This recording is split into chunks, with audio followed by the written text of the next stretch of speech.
how blue is not enough. Hello friends, good morning. आप सभी कैसे हैं? आशा करती हूँ कि आप सभी अच्छे होंगे, स्वस्थ होंगे और आप सभी का बहुत बहुत स्वागत है मेरे न्यू ब्लॉग में। तो मैं 5 बजे उठ गई हूँ और अपनी स्टडी के लिए आ गई हूँ दूसरे रूम में। आपको मैं बाहर का व्यू दिखा देती हूँ। बिल्कुल भी अभी मतलब कि पूरा फ्रेश नहीं हुआ है, लेकिन हल्की हल्की सी उजाला हो गई है। तो मैं 5 बजे उठ गई थी, पर थोड़ा सा लेट हो गया मुझे इस रूम में आने में, फ्रेश वगैरह होने में टाइम लग जाता है। और यहाँ पे मैं स्टडी कर रही हूँ। मैंने आपको पहले ही बताया है कि लिटरेरी टर्म की जो चीज़ें हैं जो एकदम ग्राउंड से है, उसको पढ़ना बहुत ज़्यादा ज़रूरी है हम लोगों के लिए। तो मैं यहाँ पे उनकी नोट्स खुद से बना करके और मैं एक दिन बनाती हूँ और मॉर्निंग में उसकी स्टडी करती हूँ। इससे हो जाता है कि रिवीज़न भी हो जाता है मॉर्निंग में, और मैं लिख भी लेती हूँ। अपनी नोट्स बनाना सबसे अच्छी बात है, क्योंकि इससे ना बहुत फ़ायदे होते हैं, आप सोच भी नहीं सकते। अपनी से नोट्स बनाने से फ़ायदा ये है कि आपको ज़्यादा मेहनत लगता है, आप चीज़ों के बारे में डीपली जाते हैं, उससे एनालाइज करते हैं, फिर जा कर के आप उसकी नोट्स बनाते हैं। तो ये ना सबसे बेस्ट है। इससे क्या होगी ना, आपकी मेमोरी में, कॉन्सेप्ट में हरदम से बना रहेगा। और सबसे अच्छी बात ये है कि आपको ज़्यादा मेहनत नहीं लगेगी इसकी रिवीज़न करने में, बहुत ही ईज़िली रिवीज़न हो जाएगा।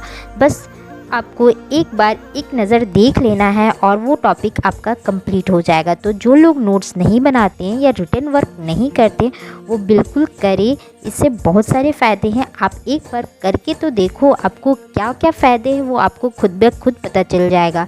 और जिनको पता है वो मुझे कमेंट करके ज़रूर बताइएगा। और कौन कौन लिख के याद करते हैं, अपनी नोट्स खुद बनाते हैं, वो मुझे कमेंट करके बताइएगा।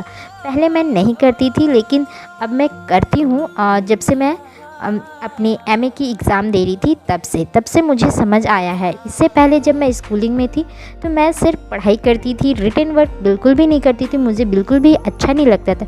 लेकिन अब मुझे अच्छा लगता है और मुझे समझ आ गई है कि क्यों ज़रूरी है। और ये देखिए, मैं अभी क्या क्या चीज़ों की स्टडी कर रही थी। लिटरेरी टर्म्स जितने भी मैंने लिखे थे वो सारे मैंने कंप्लीट कर लिया है। इसकी कॉन्सेप्ट होना बहुत ज़रूरी है आगे के लिए, इन फ्यूचर के लिए, आगे की स्टडी के लिए। आगे की स्टडी इनके बिना बिल्कुल भी पॉसिबल नहीं है। हर एक नावल, हर एक पोएम जो कि है, इस सब की चीज़ें की बहुत ज़रूरत होती है। साथ ही साथ मैंने एक बायोग्राफ़ी भी स्टार्ट कर दिया है और उनकी जो फर्स्ट पोएम है वो भी मैंने स्टार्ट कर दिया है। और काफ़ी अभी अच्छे से इसकी जो स्टडी है ना हो गई है, अच्छे से क्लियर हो गया, क्योंकि मैंने खुद पहले उसके एनालिसिस करके और फिर नोट्स बनाया है। डीपली इसकी स्टडी हो गई है। तो यहाँ पे मेरी स्टडी ख़त्म हो जाएगी।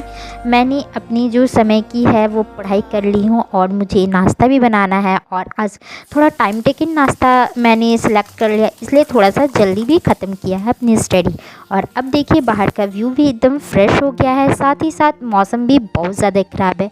रात में मेरे हस्बैंड सारे राशन लेके आए थे, तो यहीं पे है जिसे भी मुझे अरेंज भी करना है, नाश्ता भी बनाना है। और मैंने थोड़ा थोड़ा प्रिपरेशन करना स्टार्ट कर दिया। यहाँ लौकी बन रही है, एक तरफ दूध बॉईल हो रहा है, और मैंने बच्चों को लंच करा के और लंच दे करके मतलब ब्रेकफास्ट करा के लंच दे के उन्हें भेज दिया। 11 बजे की समय है, मेरा घर का सारा काम हो गया। और बाहर का व्यू देख लीजिए, इतनी ज़्यादा ख़राब है, इतनी हवाएं चल रही है, बारिश हो रही है।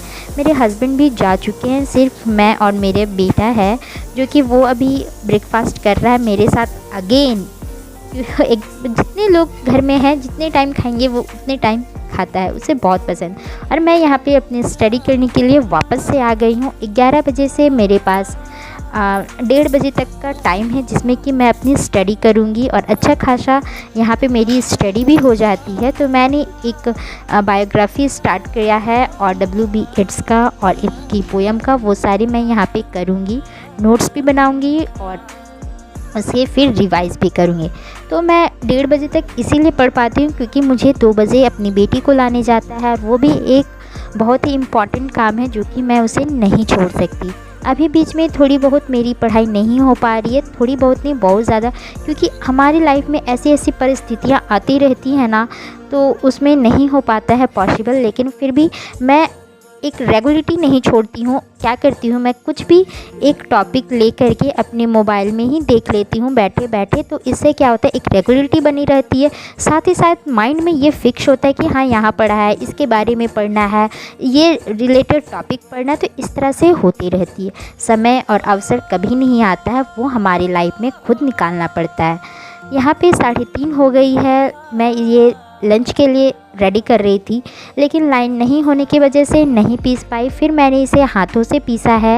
यहाँ पे तड़का डाला बन गया है और ये छिलका बन रहा है, जो कि मेरी बेटी को ले जाना था। अभी मैं रेडी कर दी हूँ। फिर मैं 6 से 8:30 तक एकदम बिजी हो जाऊँगी, घर से बाहर चली जाऊँगी।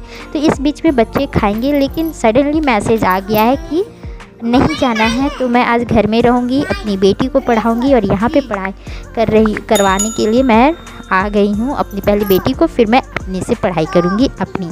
तो आप सभी को ये वीडियो कैसी लगी कमेंट करके ज़रूर बताना मुझे। वीडियो